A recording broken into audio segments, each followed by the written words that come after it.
हाँ, हरे कृष्णा। तो आप सभी भक्तों का हार्दिक स्वागत है इस श्री श्री जगन्नाथ बलदेव सुभद्रा मैया की जो हमारी सीरीज चल रही है अभी। तो इस कथा में क्योंकि अभी उनका रथ यात्रा हुआ और हमारे मंदिर का भी रथ यात्रा है परसों 13 तारीख को, आप सबको ज्ञात है। तो हमने सोचा थोड़ा जगन्नाथ जी का गुणगान किया जाए, और जितना हम भगवान का गुणगान सुनेंगे उतना हमारा भगवान के प्रति भाव, प्रेम, श्रद्धा सब बढ़ता है। तो जब भी हम किसी चीज़ का गुणगान सुनते हैं, किसी चीज़ की वस्तु के बारे में ज़्यादा सुनते हैं, तो हमको उसको प्राप्त करने की कामना होती है। यही है, हम टीवी में देखते हैं कुछ भी एक ऐड आता है बार बार, चाहे वो सॉफ्ट ड्रिंक का ऐड हो, चाहे वो किसी बाइक का ऐड हो, चाहे किसी कार का ऐड हो, है ना, कुछ भी हो। या अपने मोबाइल फोन्स में हम देखते हैं कोई ऐड आया, या कोई डील्स हम देखते हैं कि सस्ता हुआ है, हमको खरीदना है, तो वो बार बार दिखता रहता है। ऐसा जरूरी नहीं कि हम उसी टाइम खरीदेंगे। या बिल बोर्ड को हम देखते हैं तो हमको लगता है, हाँ, ध्यान में रहता है। कभी किसी शॉपिंग मॉल के बाजू से गुजरते हैं तो देखते हैं ये टीवी पे इतना डिस्काउंट है ना। तो वो चीज़ें हमारे ध्यान ध्यान में रहती हैं। तो जिसका बारे में हम श्रवण करते हैं, जिसके बारे में हम जानकारी प्राप्त करते हैं, इसका मतलब है हमको उसको प्राप्त करने की इच्छा उत्पन्न होती है। तो जितना जीव जीव जो है, जीवात्मा जो है, वो भगवान से बिछड़ के इस संसार में दुख प्राप्त कर रहा है। तो जितना हम भगवान के बारे में सुनेंगे, हालांकि हमको इच्छा नहीं है भगवान को प्राप्त करने की, लेकिन जितना हम भगवान की लीलाओं का श्रवण करेंगे तो कहीं ना कहीं हमको एक छोटी सी इच्छा उत्पन्न, चिंगारी उत्पन्न होगी। वो चिंगारी ही बहुत है ना। एक बड़ा बिल्डिंग जलाने के लिए कोई बड़ी आग की आवश्यकता नहीं, एक चिंगारी से सब कुछ चालू होता है। तो ये चिंगारी हमें हमेशा बनी रहे, इसलिए हम प्रयास कर रहे हैं कि ऑनलाइन ये चीज़ करते रहें। जैसे भी यथाशक्ति, यथा जैसा भी हमारा समय है, क्योंकि अभी का समय ऐसा आ गया है कि टाइम नहीं है हमारे पास में। तो अगर हम नित्य श्रवण नहीं करेंगे तो क्या होगा, वो चिंगारी कहीं ना कहीं बुझ जाएगी। तो इसलिए हम जगन्नाथ जी के बारे में श्रवण कर रहे हैं कि जगन्नाथ जी हैं कौन। तो हमने काफ़ी कथा की, है ना, जगन्नाथ जी का प्राकट्य किया, कुछ कथाएं की। तो आज की जो कथा है, तो भगवान की कथा भगवान के भक्तों के द्वारा और प्रकटित होती है। कैसे? उसमें भगवान का गुणगान करने कौन करता है? भक्त करता है। भक्त नहीं है तो भगवान को कौन गुणगान करेगा संसार में, आप बताइए, है ना। तो भक्त जो है भगवान के लिए बड़ा ही महत्वपूर्ण, एक भगवान के लिए एक चीज है ना। तो उसी प्रकार भक्तों के द्वारा भगवान का भी गुणगान होता है, और भगवान भी भक्तों का गुणगान करवा देते हैं। तो आज हम एक कथा श्रवण करेंगे। उड़ीसा के एक भक्त थे, जगन्नाथ जी से उनका कैसे आदान प्रदान हुआ, और कैसे भगवान जगन्नाथ जी हैं जो हैं अपने भक्तों का ध्यान रखते हैं, है ना। वो खाली कोई लकड़ी नहीं है या मूर्ति नहीं है ना, वो साक्षात भगवान है। तो ये कथा बहुत पुरानी है। तो उड़ीसा में एक जगह है, उसका नाम है जजपुर। जजपुर करके जगह है। तो जजपुर में एक भक्त थे, उनका नाम था बंधु मोहंती, है ना। बंधु मोहंती करके एक भक्त थे।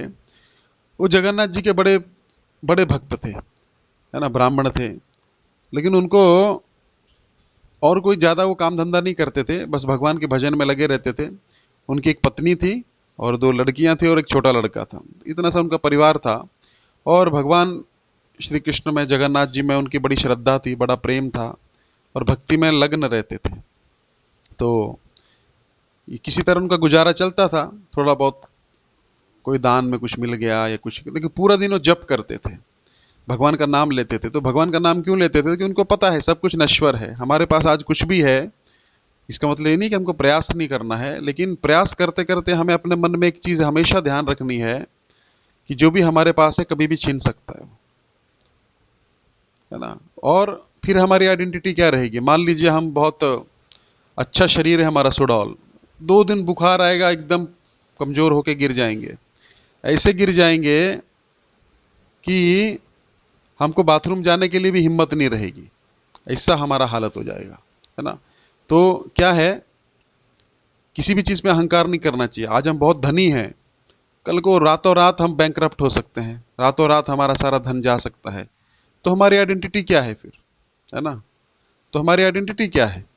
तो उसी प्रकार आइडेंटिटी क्राइसिस हो जाता है। आइडेंटिटी क्राइसिस मतलब है कि जिससे व्यक्ति अपने आप को जोड़ता है जिस चीज़ से, जो उसकी आइडेंटिटी है। कोई बहुत अच्छा सिंगर है, बहुत अच्छा सिंगिंग करता है, उसका आइडेंटिटी है, मान लीजिए उसका गला ही खराब हो जाए, गला में उसका जो वॉइस बॉक्स है वही खराब हो जाए, बोल ही नहीं सकता कुछ भी, तो उसका आइडेंटिटी खत्म हो गया, डिप्रेशन में चला जाएगा।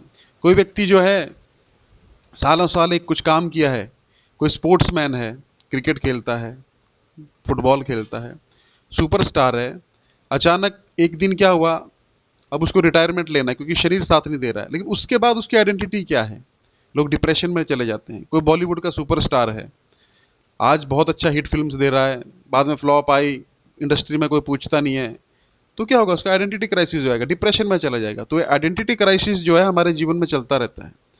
हम पति हैं, पत्नी हैं, पुत्र हैं, है ना, माता हैं, पिता हैं, एक ऑफिस में एम्प्लॉई हैं या बॉस हैं, लेकिन जब वो चीज़ हमसे छिन जाती है तो हमको समझ नहीं आता हम हमारे जीवन के साथ क्या करें, क्योंकि वो टेम्परेरी है सब कुछ हमारे जीवन में।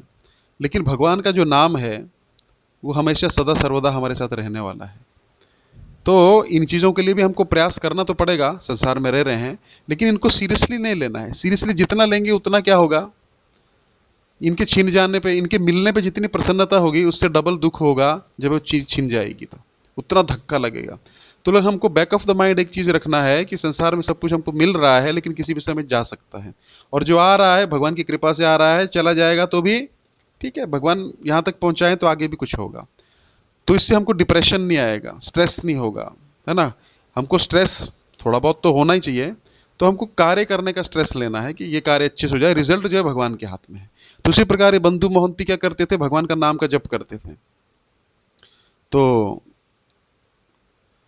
भगवान के नाम का जप करते थे, पूरा दिन उसमें बिताते थे। थोड़ा बहुत जो भिक्षा मिलता था, क्योंकि गृहस्थी में थे तो एक व्यक्ति अकेला रहता है तो कहीं पे भी सो जाता है, कुछ भी खा लेता है, लेकिन गृहस्थी में है तो थोड़ा सा फैलाना पड़ता है उस चीज़ को, है ना। कैसे, पहले व्यक्ति बैचलर होता है तो कहीं पे भी थोड़ा सा बेड डाला सो गया, लेकिन शादी होती है तो नीचे भी सो जाता था पहले, तो अभी बेड लेना पड़ेगा, गद्दा लेना पड़ेगा, पहले टूटा फूटा पंखा था, अभी अच्छा सीलिंग फैन लगाना पड़ेगा, धीरे धीरे एसी लेगा, धीरे धीरे ये बढ़ता चलता है ना। तो व्यक्ति परिवार में रहता है तो थोड़ा बहुत उसको सुख सहूलियत चाहिए, अपने लिए नहीं लेकिन परिवार, बच्चों के लिए, पत्नी के लिए, माता पिता के लिए सहूलियत चाहिए होती है। तो थोड़ा बहुत चलता था उनका, खाते थे पीते थे, लेकिन पूरा दिन भजन करते थे। अचानक क्या हुआ, जजपुर जो जगह थी उड़ीसा में, वहाँ पे अकाल पड़ गया। अकाल पड़ गया मतलब बरसात नहीं हुई, बरसात नहीं हुई तो क्या हो जाएगा, अकाल पड़ जाएगा। अब भगवान की कितनी कृपा है, बरसात हो रही है, देखिए बड़ी जरूरी है। तो उस साल बरसात नहीं हुई तो वहाँ पे पड़ गया अकाल। अब वो भिक्षा मांगने जाए बंधु मोहंती, तो वो भिक्षा नहीं दे रहा है। क्यों नहीं दे रहा है, अरे भाई हमारे खाने के लिए कुछ नहीं है, तुम्हें कहाँ से देंगे हम। तो सब तिरस्कार कर रहे हैं, बोलते हैं अरे जाओ यहाँ से निकलो, कुछ नहीं मिला। अब घर पे आए खाली हाथ, पत्नी पूछती है कुछ लाए, क्या लाऊं, हर जगह लोग जो हैं अकाल पड़ा हुआ है, कुछ दे नहीं रहे हैं। बच्चे बोलते हैं हमारे प्राण निकल जाएंगे भूख के मारे, हमको बहुत भूख लगी है, पिताजी कुछ करिए, कहीं से लाइए आप। तो पिताजी बोलते हैं ठीक है बेटा कुछ कर रहे हैं, है ना। तो बोले लेकिन सोए कैसे, नींद नहीं आ रही है, भूखे पेट नींद भी नहीं आती है। तो ऐसे ऐसे करते करते बेचारे काफी दिन हो गए, भरपेट कुछ भोजन नहीं मिला, कभी पानी पी रहे हैं, पानी का भी अकाल, पानी भी नहीं है ना। तो हमें हमारे जीवन में भगवान ने बहुत कुछ दिया है। कई लोग ऐसे हैं जो बेचारे एक टाइम भी भरपेट भोजन नहीं कर पाते हैं, है ना। तो हम तो अच्छे से 3-4 टाइम खाते हैं अच्छे से भगवान को, तो लेकिन हम थैंक यू नहीं बोलते भगवान को, क्योंकि हमको जो भी चीज़ मिलता है उसको टेक इट फॉर ग्रांटेड लेते हैं हम लोग। वो कोई भी चीज़ है उसका वैल्यू आपको पता लगेगा जब आपसे वो छीन जाएगी, है ना। किसी भी चीज़ की वैल्यू जाननी है ना, ऐसे टेबल पे पड़ी रहती थी तो ठीक है यार, उठा आए और फेंक दिया, लेकिन जिस दिन वो नहीं मिलेगी उस दिन आपको उसका वैल्यू पता चलेगा कि कैसी वैल्यूएबल चीज़ है। तो अन्न जो है तो बड़ा ही वैल्यूएबल है, आप सब जानते हैं, भगवान की कृपा से ही मिलता है। बरसात हो रही है तो जल मिल रहा है, जल भी कोई फैक्ट्री में नहीं बन सकता, अन्न भी किसी फैक्ट्री में नहीं बन सकता। तो हम जब भी खाने बैठे हैं, जब भी हमारे सामने अन्न आए तो भगवान को जरूर याद करना चाहिए। उससे क्या होता है, हम थैंक यू बोलने का हमको आदत पड़ता है हर चीज़ में, है ना। तो थैंक यू बोलेंगे तो भगवान को याद करना वही भक्ति है, और क्या है ना। भक्ति कोई अलग चीज़ नहीं है, भगवान को हर चीज़ में याद करना, है ना। एक बार एक ब्राह्मण था, ब्राह्मण जो था पहले गृहस्थी में ऐसे नियम थे, है ना। पहले गृहस्थी में ऐसे नियम थे कि आप कुछ भोजन कर रहे हैं तो भोजन से पहले आपको आवाज लगानी है। क्या आवाज लगानी है? हाँ भाई, कोई भूखा तो नहीं है, कोई भूखा तो नहीं है।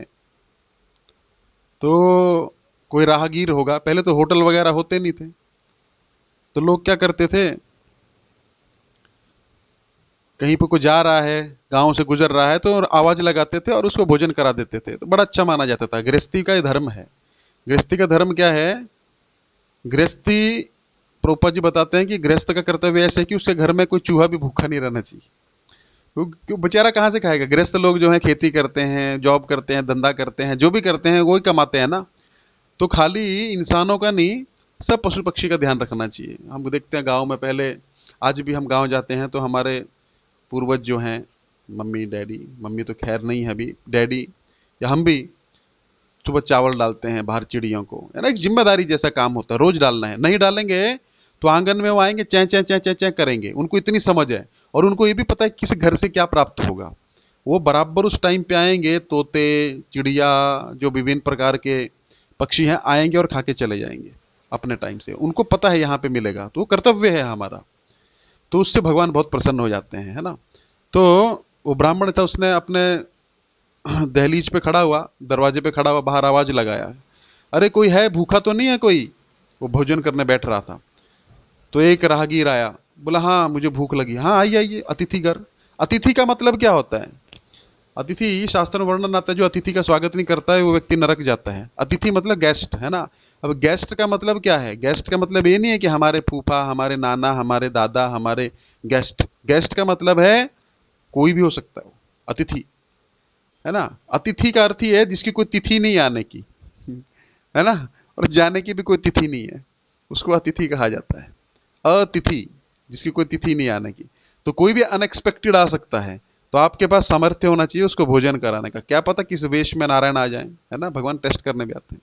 तो नारायण का रूप समझ के उस अतिथि को भोजन कराना चाहिए। आजकल स्थिति बदल गई है, लोगों को विश्वास भी नहीं है और सेफ भी नहीं है, लेकिन पहले ऐसा नहीं था। अतिथियों का स्वागत करना पड़ता था, कोई भी अनएक्सपेक्टेडली आ सकता है। तो उन्होंने बैठाया उनको, आइए भोजन करिए, बैठिए, अच्छा परोसा, अच्छा खिलाया। वो आदमी खाया पिया, हाथ धोया और उठ के निकल लिया।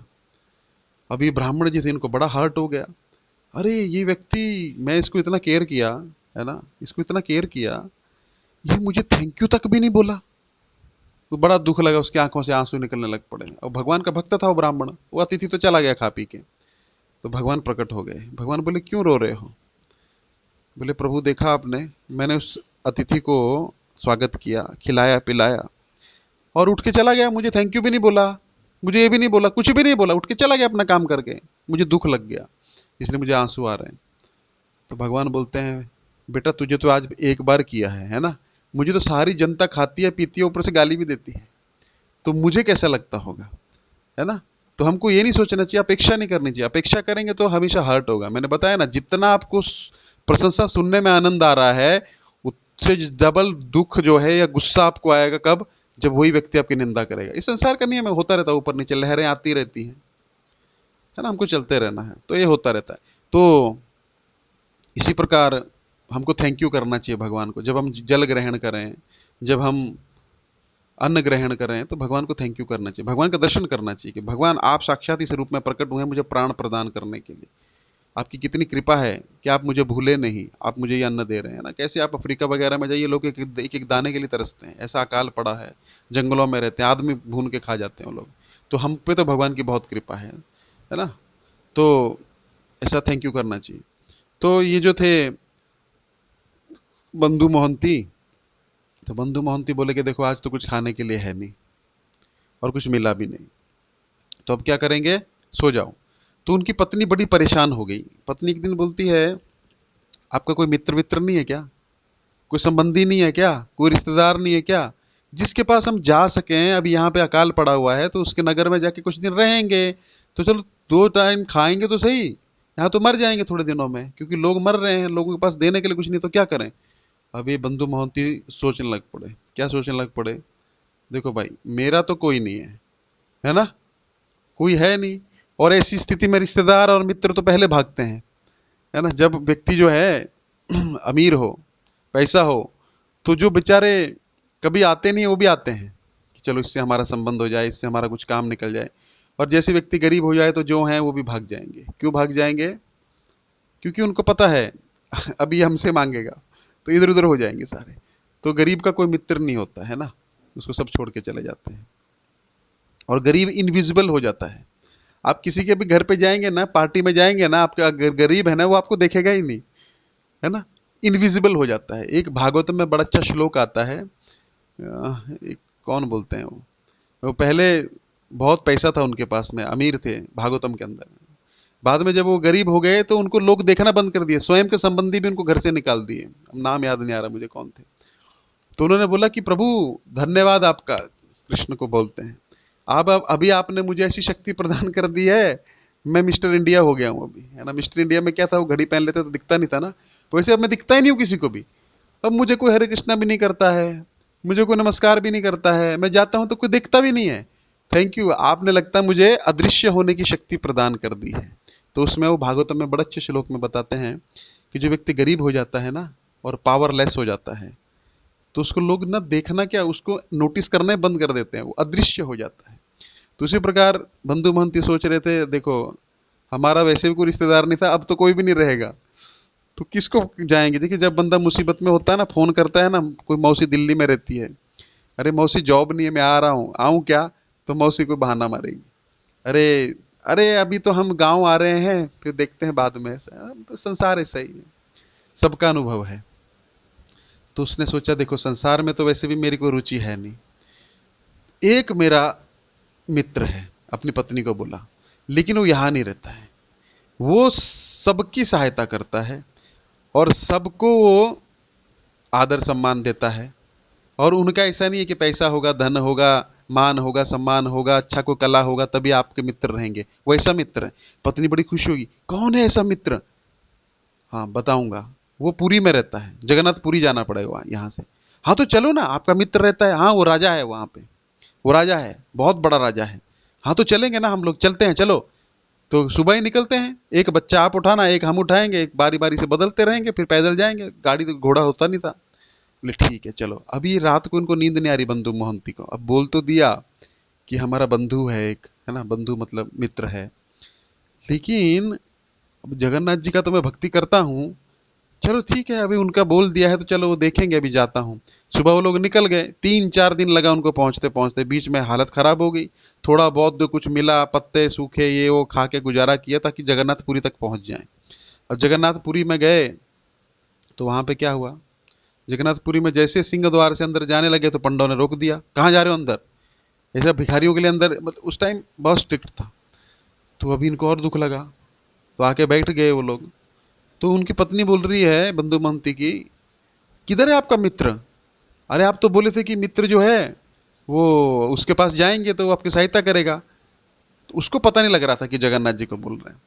तो बंधु मोती बोलते देखो हमारा मित्र जो है ना, वो उससे मैंने बात किया तो उसके घर में गेस्ट आए हुए हैं, तो अभी मिल नहीं सकता, वो बहुत बिजी है, तो हम कल सुबह मिलेंगे। अरे कल सुबह तो मिलेंगे, लेकिन अभी ये बच्चे भूख से मर रहे हैं, हमको भूख लगी है, अब कैसे रहेंगे? तो बोला अरे देखो अब सुबह तक तो कुछ ना कुछ जुगाड़ करना पड़ेगा, क्या करें? तो जगन्नाथ जी का जो रसोई है वहां पे, वो रसोई में क्या करते हैं वो लोग, बहुत बड़ा रसोई है, लक्ष्मी जी का रसोई है वो।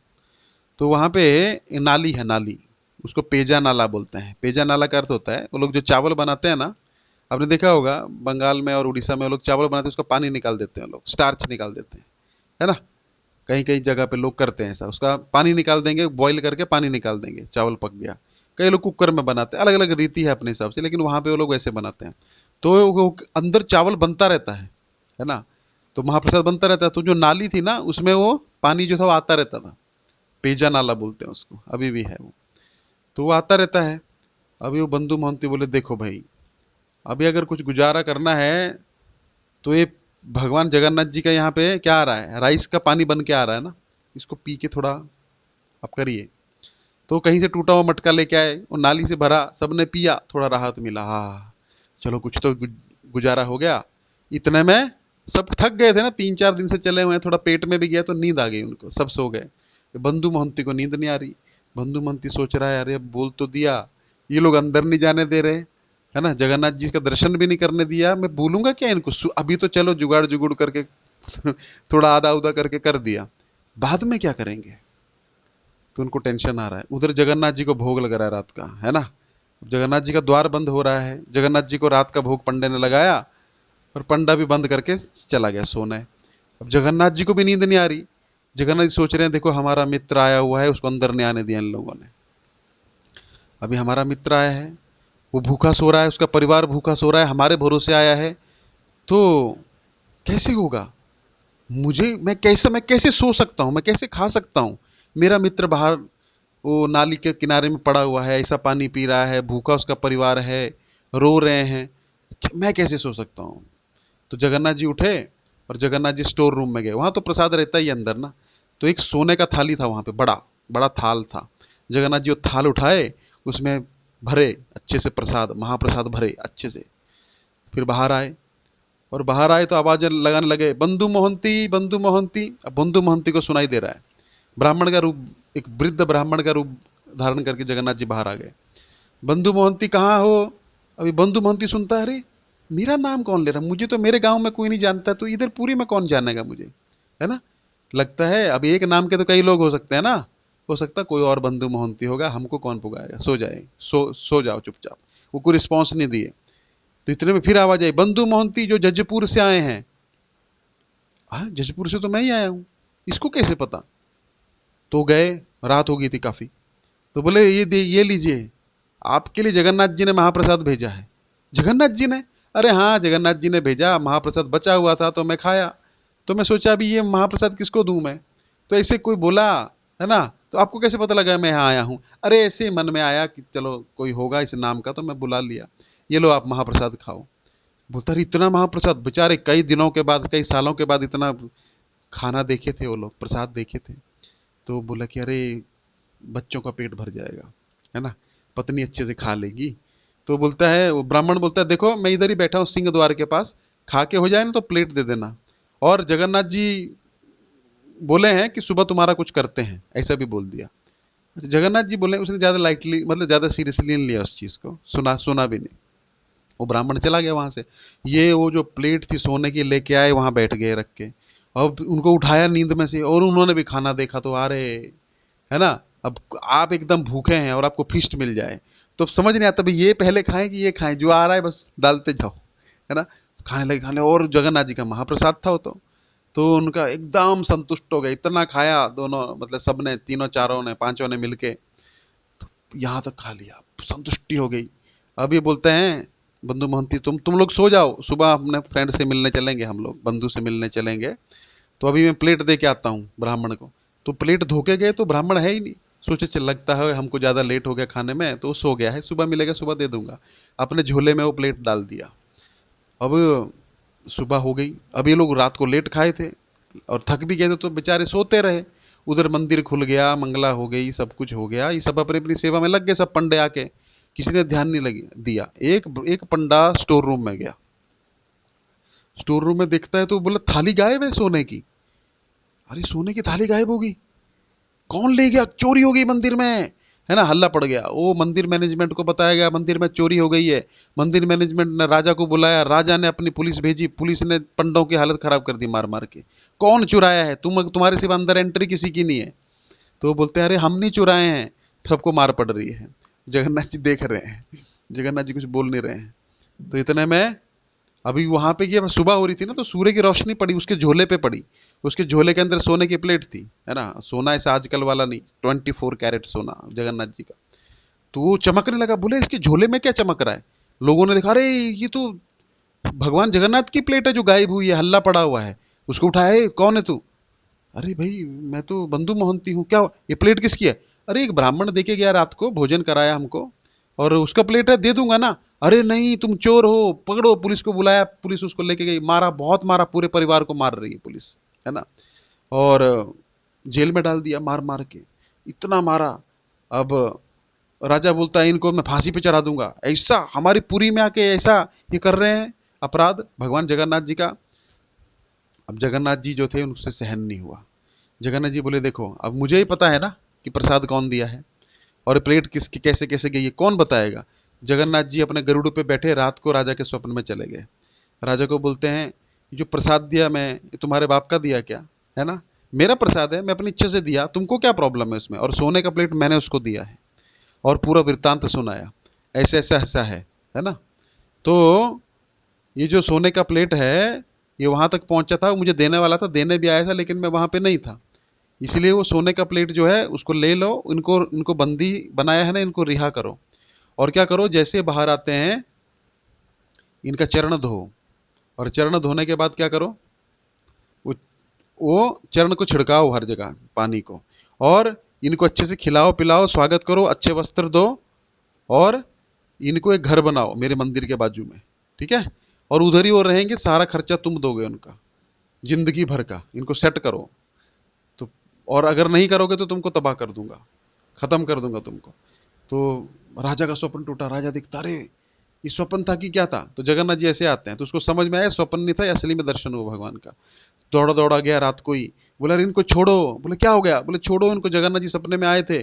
और जगन्नाथ जी बोले कि तुम्हारी हिम्मत कैसी हुई इनको ऐसा करने की, है ना? तो इनको छोड़ो। छोड़ा, राजमहल में लेके गया, आसन पे बैठाया, उनका चरण धोया, और चरण धोने के बाद क्या किया, उसको हर जगह पवित्रीकरण किया, और अच्छे वस्त्र दिए, प्रसाद खिलाया, और बोला मैं आपका एक अच्छा सा महल जैसा बना देता हूँ मंदिर के बाजू में। जगन्नाथ जी बोले हैं कि आपका महल जो है मेरे मंदिर के अंदर ही होना चाहिए, उधर ही बाजू में, और आपको इतना हम महीने का देंगे। आप भगवान का जो सेवा आपको अच्छा लगता है, आप जगन्नाथ जी के पास ही रहिए और इधर ही रहिए, क्योंकि आप जगन्नाथ जी के क्या हैं, गेस्ट हैं, मित्र हैं। तो आप जगन्नाथ की नगरी में आए, पुरी में आए, और जगन्नाथ जी बहुत नाराज हो गए कि मेरी पुरी में आया है, मेरे घर पे आया है, और तुम उसके साथ ऐसा कर रहे हो, तो आपको हमको क्षमा कर दिए। तो बंधु मंत्री बोलते हैं नहीं नहीं नहीं, ऐसी कोई बात नहीं है, ऐसा नहीं। उसके बाद क्या हुआ, भगवान जो है बहुत प्रसन्न हो गए बंधु मोहंती। तो ऐसा वर्णन आता है कि जो बंधु मोहंती की कथा सुनता है, उसको कभी भी यमराज का दर्शन नहीं करना पड़ता, नरक जाना तो दूर की बात है ना। और उसके जीवन में भगवान उसके साथ ऐसे आदान प्रदान करते हैं जैसे बंधु मोहंती के साथ में किया भगवान ने। तो ये भगवान की दिव्य लीलाएं हैं, भगवान जिसके साथ चाहें उसके साथ, है ना, आदान प्रदान कर सकते हैं। ऐसी बहुत सारी लीलाएं हैं। तो बंधु मोहंती की लीला हो गई। ऐसे भगवान जी को, भगवान जगन्नाथ जी को गीत गोविंद बहुत प्रिय है। तो गीत गोविंद जो था, वो एक बार एक माली की बेटी गा रही थी, पता नहीं कहाँ पे, उड़ीसा में, पुरी के अंदर ही कहीं पे गा रही थी। और जगन्नाथ जी को गीत गोविंद इतना पसंद है, वो जयदेव गोस्वामी के द्वारा रचित है, उसमें वृंदावन की लीलाओं का वर्णन है। जगन्नाथ जी जो है मंदिर से गायब, है ना, और मंदिर से गायब हो गए, और वहां झाड़ियां थी, अब कांटे थे, है ना, बाग में तो ऐसा ही होता है। तो जगन्नाथ जी जो थे वो जहाँ बाहर झाड़ में बैठ के सुन रहे हैं वो गीत गोविंद, इतना उनको प्रिय है।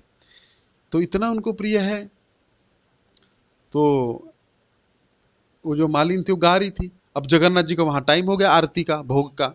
अब भगवान बोले अब मैं वहां पे नहीं जाऊंगा तो क्या होगा, वो लोग बुला रहे हैं अभी, तो मुझे जाना पड़ेगा। अब जगन्नाथ जी का क्या हुआ, दुपट्टा फंस गया झाड़ी में, और जल्दी जल्दी में जगन्नाथ जी भाग गए, और वहां बैठ गए जाके भोग भोग लेने के लिए।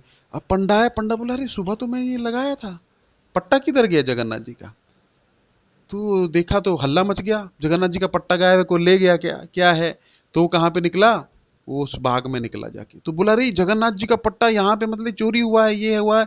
तो उनको बंदी बनाया गया। तो फिर जगन्नाथ जी फिर से प्रकट हुए, फिर बोला कि नहीं, मुझे गीत गोविंद इतना प्रिय है ना, ये लड़की बहुत अच्छा गीत गोविंद गाती है, इसको इधर मंदिर में रखो हमारे पास में। तो जगन्नाथ जी की सेवा जो है ऐसे को कर नहीं सकता है। हमको लगता है सेवा सेवा ऐसे प्राप्त थोड़े होती है ना, इतनी करोड़ों अरबों दुनिया घूम रही है, सबको सेवा प्राप्त होती है? नहीं होती। अब बहुत भाग्यशाली है जिस व्यक्ति को बोला जाता है कि आप मंदिर में सेवा करिए, महाप्रसाद का सेवा करिए। सेवा ऐसे थोड़ी प्राप्त होती। जगन्नाथ जी जिसको चाहे उससे सेवा लेते हैं, नहीं तो नहीं लेंगे। बड़े बड़े अरबोपति घूम रहे हैं, नहीं लेंगे, लेकिन आपसे ले लेंगे, जबरदस्ती ले लेंगे। क्यों? क्योंकि जगन्नाथ जी का अपना भाव है। तो बोले कि इसको इधर ही रखो, इधर ही इसका बंदोबस्त करे करो, ये रोज मुझे गीत गोविंद सुनाएगी रात को सोने से पहले। और गीत गोविंद इतना प्रिय है कि जगन्नाथ जी रात को सोते हैं ना, जिस कपड़ा, जैसे हम चादर लेते हैं ना रात को सोने के लिए, कंबल लेते हैं ना, उस पे भी गीत गोविंद लिखो। इतना प्रिय है जगन्नाथ जी को गीत गोविंद। तो जगन्नाथ जी बहुत प्रसन्न हो जाते हैं गीत गोविंद सुन के। तो मैं बता रहा था सेवा, देखो बंधु मोहंती से सेवा कैसे लिया, अपने पास में बुला लिया भगवान। अपने पास में भगवान कभी नहीं बुलाते। अगर आप सेवा कर पा रहे हैं, भगवान का भजन कर पा रहे हैं, कथा सुन पा रहे हैं, तो आप समझिए विशेष कृपा है आप पे। तो भगवान, नारद जी प्रश्न करते हैं प्रभु कैसे पता लगेगा किसी भक्त पे आपकी कृपा है? बहुत धनवान हो जाएगा? नहीं। बहुत मान सम्मान मिलेगा? नहीं। पद प्रतिष्ठा मिलेगी? नहीं। जब उसको मेरे भक्तों का संग प्राप्त होगा और सत्संग सुनेगा, है ना। तब समझ लेना उस पे मेरी कृपा है। और जिस भक्त पे आपकी कृपा नहीं है, भक्तों का संग छीन लेता हूं उससे, क्योंकि सबसे बड़ी कृपा ही वही है। क्योंकि भगवान को प्राप्त करना है तो भगवान के भक्तों के संग में कथा सुन के ही प्राप्त होंगे। कथा के द्वारा ही रुक्मणी ने सुना था कृष्ण ऐसे हैं ऐसे, तभी तो इच्छा हुई, तभी तो लेटर लिखा ना, देखा नहीं था कृष्ण को, ब्राह्मण के द्वारा लेटर भेजा, फिर कृष्ण आए, रुक्मणी का अपहरण किया। उसी प्रकार भगवान को देखने की आवश्यकता नहीं है, भगवान को सुनने की आवश्यकता है। जब हम भगवान के बारे में सुनते हैं, तो मैंने बताया ना स्टार्टिंग में, क्लास के शुरू में ही, सुन सुन के हमको इच्छा प्राप्त होगी। जो हम सुनते हैं, जिसके साथ हम रहते हैं, वैसी इच्छा प्राप्त होती है ना। आप शेयर मार्केट वाले लोगों के साथ रहिए, आपको शेयर खरीदने की इच्छा हो जाएगी, हाँ यार ये सही बोल रहा है, अरे इतना प्रॉफिट है, इतना ये इच्छा हो जाएगी। जैसा आप संग करेंगे वैसी इच्छा हो जाएगी। सिगरेट पीने वालों के साथ रहिए, भले मत पीजिए, नॉर्मल हो जाएगा, क्योंकि वो पीते हैं, तो नॉर्मल आपके लिए, वो नॉर्मल आपके दिमाग में चीज बैठ जाएगी, आप भी एक दिन पीने लग पड़ोगे। भजन करने वालों के साथ बैठिए, आप भले हरे कृष्णा नहीं करते, सुन सुन के क्या होगा, साधु जैसी प्रवृत्ति हो जाएगी, आपको भजन करने की इच्छा होगी। तो ये संग का खेल है सारा, है ना। हमको भक्ति की इच्छा नहीं है ना, कम से कम हमको पता होना चाहिए कि मुझे इच्छा नहीं, मुझे जबरदस्ती मंदिर जाना, जबरदस्ती लेक्चर सुनना है, जबरदस्ती मुझे माला करनी है, वो भी एक भक्ति है। लेकिन हम उसको नॉर्मल लेंगे ना, क्या हो गया, हो जाएगा, बहुत साल बीत गए, बहुत साल नहीं बीते, बहुत जिंदगियां बीत गई, करोड़ों अरबों जन्मों से हम यही सोच रहे हैं हो जाएगा, लेकिन हुआ नहीं, क्योंकि वो होगा करके ही। तो इसलिए क्या है, हमको भले ही इच्छा नहीं हो, लेकिन हमको ये दुख होना चाहिए कि मैं क्यों नहीं कर पा रहा हूं, मन में से दुख जैसा होना चाहिए। अरे सब भगवान ने मुझे साधन प्रदान किए हैं, आपको क्या लगता है आपकी गाड़ी आपके साथ जाएगी? आप जिस चीज के लिए भाग रहे हो, जिस चीज के लिए कथा छोड़ रहे हो, मृत्यु के समय वो चीज बोलेगी चलो मैं अभी आप तुमको बल देती हूँ, तुम्हारे साथ चलती हूँ? नहीं जाएगा कुछ भी। जो हमने भगवान का श्रवण किया है, क्योंकि भगवान परमानेंट है, हम भी परमानेंट हैं, लेकिन हम टेम्परेरी का एसोसिएशन करते हैं, इसलिए शरीर लेना पड़ता है।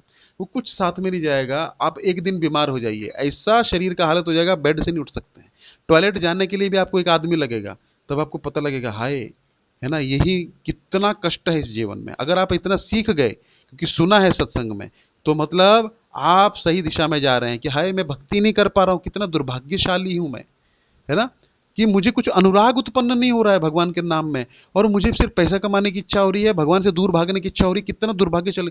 वो भी एक अच्छी भावना है। कम से कम आप ऐसा तो सोच रहे हो कि मैं कर नहीं पा रहा हूँ, लेकिन लोगों को ग्लानि ही भी फील नहीं होती। लोग क्या सोचते हैं, नॉर्मल है ना, नॉर्मल नहीं है। ऐसा नहीं है कि हम आपको डरा रहे हैं, ये सत्य है। ये सत्य तब आपको पता लगेगा जब सब कुछ छिनने लगेगा, एक करके आप बीमार पड़ेंगे, कंपनी नहीं जा पाएंगे, जॉब पे नहीं जा पाएंगे, टांगे काम नहीं करेंगे, बाथरूम नहीं जा पाएंगे, तो भगवान का नाम कैसे लेंगे? तब बोलेंगे तो ऐसे निकलेगा, सुन नहीं पाएंगे, कानों में सुनना बंद हो जाएगा। भक्ति जो है, एक फूल भगवान की सेवा में लगाना कब लगाएंगे? जब सड़ पड़ जाएगा? नहीं, जब फ्रेश है। और जब आप फ्रेश हैं, शरीर अच्छा है, चल रहा है, कान सुन रहे हैं, आंख देख सकती है, मुंह कुछ बोल सकता है, अच्छा पाचन है ना, अच्छा आपकी शरीर में शक्ति, तब भजन जितना करोगे उतना बुढ़ापे में हो पाएगा। बुढ़ापे में कुछ दिखेगा ही नहीं, प्रभु जी क्या बोले कुछ पता नहीं लगेगा, है ना। क्या है, मंदिर जाने की इच्छा, लेकिन शरीर साथ ही नहीं देगा, है ना। टॉयलेट जाने की आपकी हिम्मत नहीं, मंदिर कैसे चले जाओगे? भगवान का कथा श्रवण नहीं, फिर क्या शास्त्र पढ़ोगे? चश्मा इतना मोटा लग जाएगा, सोडा ग्लास जैसा, तो कुछ दिखेगा ही नहीं, और समझ भी कुछ नहीं आएगा, है ना। लोग भी घर में दुत्कारेंगे, क्या बड़बड़ करता रहता है ना। बुढ़े लोग को ऐसे बोलते हैं लोग आजकल, है ना, साइड में पड़े रहो, हाँ ठीक है हम बाद में तुमसे, वो बेचारा कुछ बोलना चाहिए, उसको बोलने नहीं देते। क्या स्थिति होगा, ये सब का होता है। तो जवानी में जितना भक्ति हो सके, जितना भजन हो सके, जितना सत्संग हो सके। कौन बोल रहा है आप जॉब मत करिए, धंधा मत करिए, अपना परिवार मत चलाइए? कोई बोला आज तक? नहीं। लेकिन भजन करना है तो यही समय है, सेवा करनी है तो यही समय है। शरीर को जितना भगवान की सेवा में लगाएंगे, आज रिटर्न्स दे देगा। बाद में क्या लगाओगे? बुढ़े होगे, कुर्सी पे बैठोगे, कुर्सी से उठ ही नहीं पाओगे, क्या सेवा करेंगे? तो इसलिए क्या है, भगवान कभी भूलते नहीं अपने भक्तों को। चलो ठीक है, आपको मंदिर में कोई नहीं पूछता है, आप, हम मंदिर किसी के पूछने के लिए थोड़े जाते हैं, हम भगवान के लिए जा रहे हैं। भगवान का जितना सेवा हम कर सकते हैं उतना करेंगे, और जिन भक्तों से हमारा संबंध है, जिन भक्तों से हमको अच्छा लगता है, प्रेरणा मिलती है, उनका संग करेंगे। जिनसे नहीं मिलते उनको हरे कृष्णा करेंगे, बस। कहाँ कोई बोल रहा है कि जबरदस्ती आप उनके मित्र बनो या उनके, नहीं। संसार में हर प्रकार का आदमी है, और इस्कॉन में भी हर प्रकार का आदमी अंदर आएगा। गेट पे ऐसे लिखा तो नहीं है कि नहीं भद्र पुरुष ही अंदर आएंगे, नहीं, कोई भी आ सकता है। तो हमें किसके साथ रहना, वो चॉइस हमारी है। अब हम गलत संग करेंगे तो उसका रिजल्ट भी गलत आएगा, उसका चॉइस भी, वो भी हमारी है, चॉइस चॉइस की बात है। तो इसलिए क्या करना चाहिए, सेवा में रहना चाहिए, सेवा पूछनी चाहिए कि प्रभु जी हम क्या सेवा कर सकते हैं। मंदिर आने का उद्देश्य होना चाहिए, जवानी में जितना अधिक शास्त्र पढ़ सकते हैं, सुन सकते हैं, सेवा कर सकते हैं, वो सब कर लेना चाहिए, क्योंकि वही मृत्यु के समय याद आएगा, बाकी तो सब इधर रह जाएगा, है ना। वो भी करना है अपने को, कौन मना किया। वो नहीं करेंगे तो भक्ति भी नहीं हो पाएगा, शरीर भी नहीं चल पाएगा। लेकिन जवानी का लाभ लीजिए, मैं ये बोल रहा हूँ। जैसे जैसे उम्र ढलती जाएगी, आप सब समझ रहे हैं कि शरीर साथ नहीं देगा, फिर उतना एक्टिव नहीं हो पाएंगे, उतना नहीं तो उतनी सेवा में भी नहीं हो पाएंगे। तो भक्ति करने के लिए सेवा में जुड़ना बड़ा आवश्यक है। क्या हो गया, हफ्ते में एक बार हम आ सकते हैं, सेवा में जुड़ सकते हैं। कोई नहीं भी है, मैं भी नहीं हूं, कोई भी नहीं, मंदिर में जाइए, प्रभु जी क्या सेवा है, कुछ सेवा नहीं, झाड़ू उठाइए, भगवान के सामने झाड़ू लगाने लग पड़ी। सेवा ढूंढिए, सिर्फ बोलने पे मत करिए। हमारे बच्चे की शादी है, हमारी बहन की शादी है, हम क्या करते हैं, पूछते हैं नहीं तो हम जाएंगे ही नहीं। अरे सेवा ढूंढते हैं, अरे क्या है, अरे ये पंडाल वाला, अरे किधर गया, इधर ढूंढते हैं ना। हमारा अपनत्व तो वो वहां पे है। अरे हमको तो कोई बुलाया नहीं, हम जाएंगे नहीं। अरे कोई घर का कार्यक्रम थोड़े है। हमारे जगन्नाथ जी है, जगत के नाथ है वो। जगन्नाथ जी का रथ यात्रा है, जगन्नाथ जी का सेवा है, हमारा मंदिर है। प्रभुपाद जी ने बनाया, हमारे लिए बनाया है। और किसके लिए बनाया, क्या प्रभुपाद जी क्या उसका कुछ अपने लिए बनाया क्या, नहीं। अपना अपनत्व नहीं आएगा। हाँ, अपनत्व का ये बात नहीं है, जिसको जो करना है, हम अपनी लाइफ की जिम्मेदारी हमारी है, ये हमें हमेशा चीज याद रखिएगा। दूसरा क्या कर रहा है, अगर वो आप देखने जाओगे तो हमेशा डिस्टर्ब रहोगे। हम क्यों आए थे, हमको क्या करना है, हमको क्लियर रहना है ना। कोई जाए सेवा में ना जाए, मैं जाऊंगा। जगन्नाथ जी से हमारा प्रेम है, मैं जाऊंगा, मैं करूंगा, जितना मेरे से हो पाएगा मैं करूंगा, है ना। कोई दे ना दे, अगर मेरे में सामर्थ्य है, मैं भगवान की सेवा में 10 रुपए दूंगा, है ना, 11 रुपए दूंगा। ऐसा नहीं कि हाँ भाई अरे आगे मांगने, तो मैं वही तो बोल रहा हूँ। भगवान को हमारे धन की कोई आवश्यकता नहीं है। चाहिए क्या भगवान को हमारा धन, बिल्कुल नहीं चाहिए। भगवान सेवा में जोड़ते हैं और लेते भी नहीं है। बड़े बड़े करोड़पति अरबोपति लोग बैठे हैं, नहीं लेते हैं, नहीं लेना उनको उनसे। तो भगवान भाव के भूखे हैं ना। पत्रम पुष्पम फलम तोयम यो में भक्त्या प्रच्छति। तुम ये सोचोगे कि अरे मैं दूंगा तभी ये खाएंगे, नहीं, ऐसा नहीं होता, है ना। तो वो अहंकार भाव नहीं होना चाहिए। तो भगवान सबके सेवा लेते नहीं। अगर मुझसे ले रहे हैं, कोई भक्त बोल रहा है फिर सेवा में आइए, ऐसा नहीं कि वो सेवा रुक जाएगा, हम नहीं करेंगे तो हम वंचित हो जाएंगे उस सेवा से। हमें जरूरत है भगवान की, भगवान को हमारी जरूरत है, सही बात है। लेकिन भगवान को फर्क कुछ नहीं पड़ रहा है। भगवान अपने धाम में भक्तों के साथ बिजी हैं। फर्क हमको पड़ रहा है, जब हमसे सब कुछ छीनेगा यहाँ पे, हमारे माता पिता एक एक करके छोड़ के जाएंगे, हमारे भाई बहन हमको धोखा देंगे, हमको हमको लॉस होगा, हमको क्या होगा, हमारा शरीर साथ नहीं देगा, तो हमको बड़ा दुख लगेगा। अभी तो बहुत आनंद आ रहा है ना, एक एक दिन करके, जैसे सूर्य ढला, आज हमारा एक दिन खत्म हो गया जिंदगी का। ये विचार करना चाहिए और ये दुख करना चाहिए, क्यों नहीं हम सेवा में कर पा रहे हैं। लालच होना चाहिए। जैसे कैसे लालच है कि बिजनेसमैन को, थोड़ा और दुकान में बैठूंगा, क्या पता दो तीन कस्टमर और आ जाए और फायदा हो जाए। तो रूप गोस्वामी बोलता है लौल्यम एकम मूल्यम, भक्ति प्राप्त करने का एकमात्र मूल्य है लालच होना चाहिए। बिजनेसमैन की तरह बनिए, की तरह कि हमको और प्रॉफिट करना है, कितना मैं सेवा कर लूं, है ना, कितना मैं करूं। आप घाटे में नहीं रहेंगे। आदमी आपको धोखा दे देगा, भगवान आपको कभी धोखा नहीं देंगे। प्रभुपाद जी एक बार पूछे, प्रभुपाद जी के पास एक उनका भक्त आया, प्रभुपाद जी का शिष्य। प्रभुपाद जी, मैं आपको सरेंडर कर सकता हूं क्योंकि आप शुद्ध भक्त हो, ये बाकी जो है ना इनके साथ मैं सेवा नहीं कर सकता हूं, ये शुद्ध नहीं है। प्रभुपाद जी बोलते हैं तुम मुझ पे भी विश्वास मत करो, मुझ पे भी सरेंडर करो, मैं भी तुमको धोखा दे सकता हूं। मुझे भी सरेंडर मत करो, तुम कृष्ण को सरेंडर करो, क्योंकि कृष्ण तुमको कभी धोखा नहीं देंगे, व्यक्ति धोखा दे देगा। तो हम कृष्ण के पास जा रहे हैं ना, तो कृष्ण हमारी रक्षा करेंगे, वही लाए हैं। हम सेवा भी करेंगे, ये करेंगे, रक्षा करेंगे कि नहीं करेंगे, किसी ना किसी रूप में रक्षा होगा। भले ही आपको सब दुत्कार के निकाल दें, गलत समझें, लेकिन वो तो जानता है ना, क्योंकि न्याय वही है ना। भगवान की जो अदालत है ना, उसमें वकालत नहीं होती है, और सजा हो जाए तो जमानत भी नहीं होती है। क्यों? क्योंकि वहां को पैरवी नहीं चलती है, ये इसका वकील। भगवान को सब कुछ पता है इन एंड आउट, उनको आपको बोलने की भी जरूरत नहीं है, वो सजा अपने आप मिलेगी। तो हमको कुछ अपना पॉइंट क्लियर करने की आवश्यकता नहीं है ना। हमको आना है, अपना सेवा करना है। जिन भक्तों से हमारा जमता है, जिन भक्तों से हमारा संबंध है, लाइक माइंडेड लोग हैं, उनके साथ में हमको बैठना है। भक्ति विनोद ठाकुर बोलते हैं कि सजातीय वैष्णव, उनके साथ हमको बैठना है, उससे हमारा प्रगति होगा। अगर हम गलत लोग, अभी देखिए क्लास में हम लोग सब पढ़े लिखे हैं, उसमें हर प्रकार का, बीड़ी पीने वाले भी थे, पढ़ने लिखने वाले भी थे, आवारागर्दी करने वाले भी थे, सब प्रकार का बच्चा रहता है ना। ये तो सबको पता है कि, तो क्लास में हम किसका एसोसिएशन करते थे, जिसका एसोसिएशन हमने किया वो हम बने। तो सबको पता है कि हम पढ़ने आए हैं और पढ़ाई वालों का संग करेंगे तो हम आगे बढ़ेंगे। अभी फिर हम गलत संग करेंगे और फिर सोचेंगे प्रभु जी ऐसा है वैसा नहीं। आपको क्लियर होना है, यही मैं बोलता हूं आपको कि सबको सब चीज पता है। ऐसा नहीं कि पहली बार कोई बात कर रहा है, ये कुछ नहीं। तो हमको पता हो हम आए क्यों हैं, और हमारे उद्देश्य में हमको कौन भक्त हेल्प करेंगे, कौन प्रेरणा देंगे, कौन हमको उत्साहवर्धन करेंगे, उन भक्तों का संग करना है। बाकियों को हरे कृष्णा सोचना भी नहीं है, इतना भी नहीं सोचने का भी टाइम नहीं होना चाहिए कि वो ऐसा बस हम जाएंगे, हमारा ये है, हमारे ये हैं, इनके साथ हम करते हैं, इनके साथ जमता है और ये भगवान का अच्छा सेवा करते हैं, मेरी ये इच्छा है, उनके साथ हम सेवा करेंगे, बस बात खत्म हो गया। दूसरों को हम दोष नहीं देखेंगे, बस कहाँ टाइम है किसी के पास। ये नीति रखेंगे, इसी लाइफ में भगवत धाम चले जाएंगे, क्योंकि दोष दर्शन नहीं होगा, अपराध नहीं होंगे। बस इतनी सी ही विनती थी। तो ये जगन्नाथ कथा थी आज बंधु मोहंती की, है ना।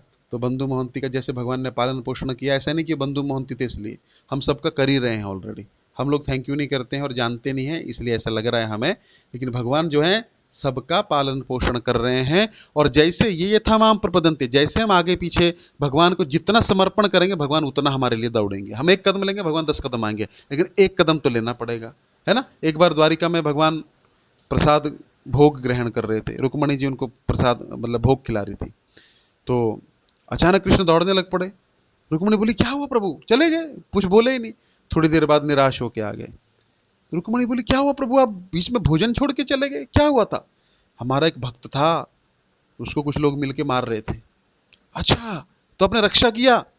प्रभु बोलते हैं क्या करूं, वो भी पत्थर उठा के उनको मारने लग पड़ा, मेरा इंतजार ही नहीं किया, तो मैं आ गया। जब मेरी कोई जरूरत ही नहीं तो मैं क्या करूंगा। तो इसलिए क्या है, जीवन में सब कुछ होता रहेगा।